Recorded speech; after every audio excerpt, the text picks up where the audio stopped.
L'orinasa de Santiche Falerile hanno doctor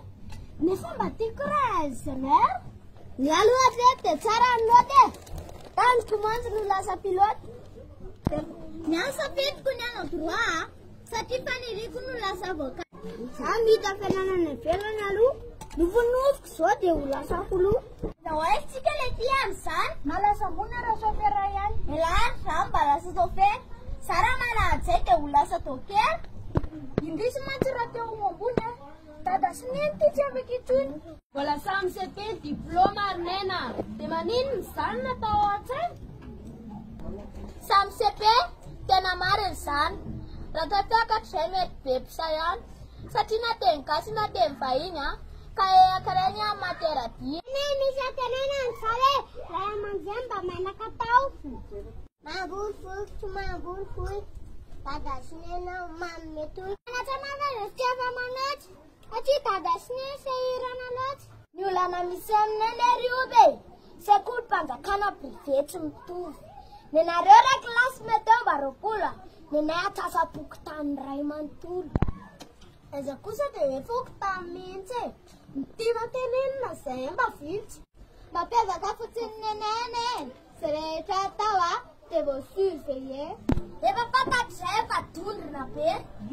inona zao zany soromene ataovy teny gasy fa zatsy mahay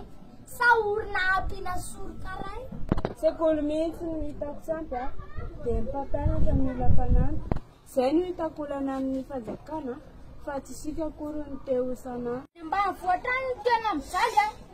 na ny sekoly anarana nanao hôpitaly lavitra mantsy vao misy fianarana ka tsy vitsy amin'ireny mitsokan-daharana nakely vahatranana raha mitady azy dozy vitanana isan'isareo mba voaratany akato tsisy vola ary dada voaterina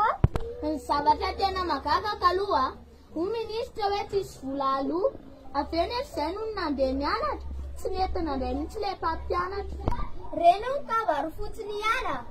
fa le vola tsy tody-patonga any ambany raha izaho minisitry ny fampianarana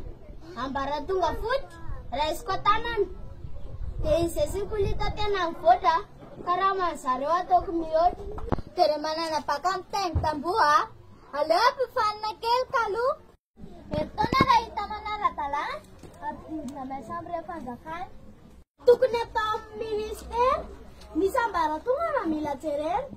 ny fampianarana tokony ezahany itovy mba ho pamifirity ny vongana ovy tsisy tsony ny tombo sy ala amin'izay a satria sekoly rehetra fampianarana iray sy resaka izay no aloso a dia mampitovy any tamin'ny maloso